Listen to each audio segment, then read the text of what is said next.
नमो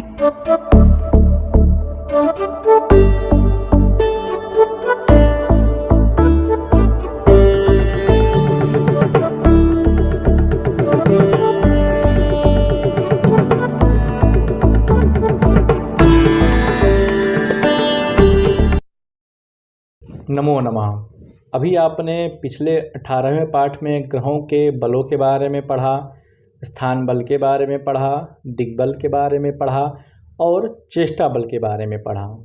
अब इस 19वें पाठ में आप पुनः ग्रहों के अन्य जो शेष बल होते हैं उनके बारे में पढ़ेंगे।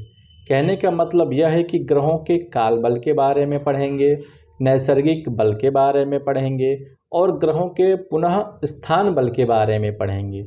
ये काल बल क्या होता है या नैसर्गिक बल क्या होता है और स्थान बल क्या होता है।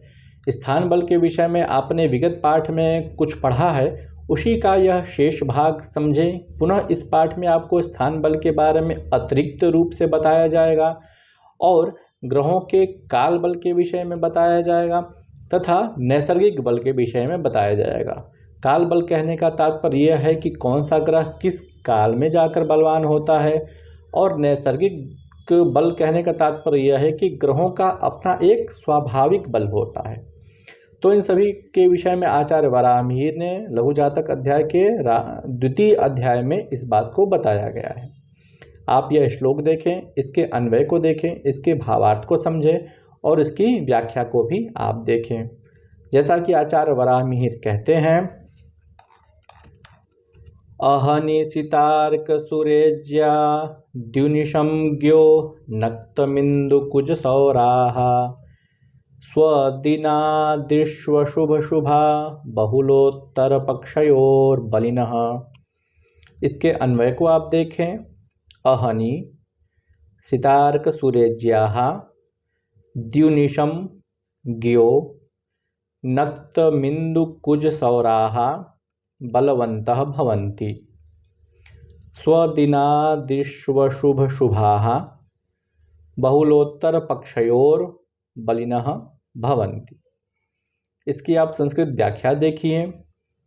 अहनि दिवसे सितार्क सुरेज्याः शुक्र सूर्य गुरवः द्युनिशम् अहोरात्रं ज्ञः बुधः नक्तं रात्रिकाले इंदुकुजसौराः चंद्रमंगलशनयः बलवन्तः भवन्ति स्वदिनादिषु स्वदिवसे रात्रौ च अशुभशुभाः पापशुभाः बहुलोत्तरपक्षयोः कृष्णशुक्लपक्षयोः बलिनः पुष्टाः भवन्ति। यह हुआ इसकी संस्कृत व्याख्या। अब इसके आप हिंदी भावार्थ को समझें। जैसा कि इसके पूर्व के पाठों में आपको ग्रहों के 3 बलों के बारे में बताया गया। ग्रहों का जो चौथा बल होता है उसे हम काल बल से संबोधित करते हैं। काल का नाम समय होता है, मतलब कौन से काल में कौन सा ग्रह बलवान होता है, इसका ज्ञान काल बल के माध्यम से किया जाता है। काल बल युक्त ग्रह भी शुभ फल देने में समर्थ होते हैं। सूर्य, शुक्र और गुरु यह दिन में बलवान होते हैं। मतलब किसी जातक का जन्म यदि दिन में हुआ हो तो सूर्य, शुक्र और गुरु काल बली समझे जाएंगे।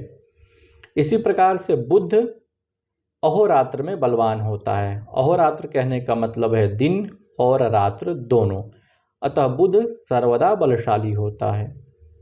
इसी प्रकार से चंद्र, मंगल और शनि ये रात्रि काल में बलवान होते हैं। मतलब यदि किसी जातक का जन्म रात्रि काल में हुआ हो तो चंद्रमा, मंगल और शनि काल बली समझे जाएंगे।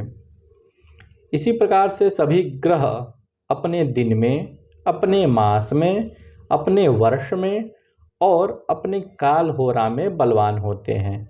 मतलब यदि किसी जातक का जन्म रविवार को हुआ है तो सूर्य जो है काल बली समझा जाएगा। इसी प्रकार के प्रत्येक मासों के अधिपति होते हैं। तो उस मास के अधिपति को काल बल प्राप्त होता है। इसी प्रकार से प्रत्येक वर्षों के भी अधिपति होते हैं, तो वह वर्ष पर्यंत काल बली समझा जाएगा।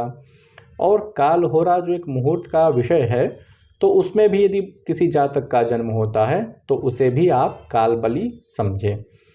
इसी प्रकार से अशुभ ग्रह जितने होते हैं, जैसा कि पूर्व के पाठों में आपको बताया गया है अशुभ ग्रह के बारे में और शुभ ग्रह के बारे में, तो अशुभ ग्रह जितने होते हैं वह कृष्ण पक्ष में बलवान होते हैं और शुभ ग्रह शुक्ल पक्ष में बलवान होते हैं। कहने का मतलब यह है कि उनको काल बल प्राप्त होता है।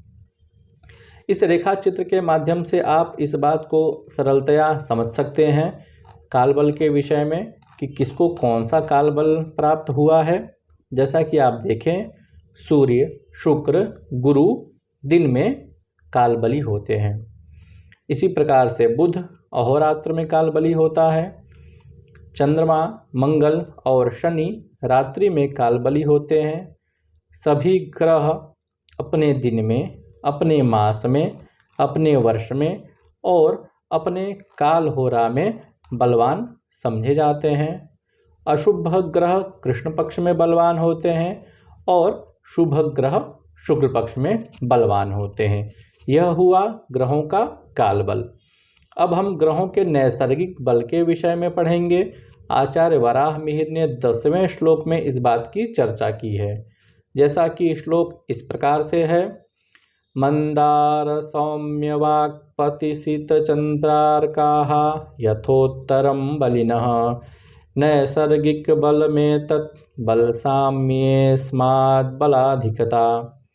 इसके अन्वय को आप देखें, मंदार सौम्य वाक्पति शीत चंद्रार्काः यथोत्तरम बलिनः भवन्ति एतत् नैसर्गिक बलम भवति बलसाम्ये अस्मात् बलाधिकता ज्ञेया। इसकी आप व्याख्या देखें, मंदार सौम्य वाक्पति शीत चंद्रार्काः अर्थात शनि, बुध, गुरु, शुक्र, चंद्र, सूर्याः यथोत्तरम क्रमशः बलिनः पुष्टाः भवन्ति एतत् इदं नैसर्गिक बलम स्वाभाविक बलम भवति बलसाम्ये बलतुल्ये अस्मात् एतस्मात् बलाधिकता ज्ञेया। इसके उत्तरार्ध वाले भाग में इसकी संस्कृत व्याख्या, इसके रेखा चित्र और एक उदाहरण के माध्यम से इस बात को हम समझने का प्रयास करेंगे।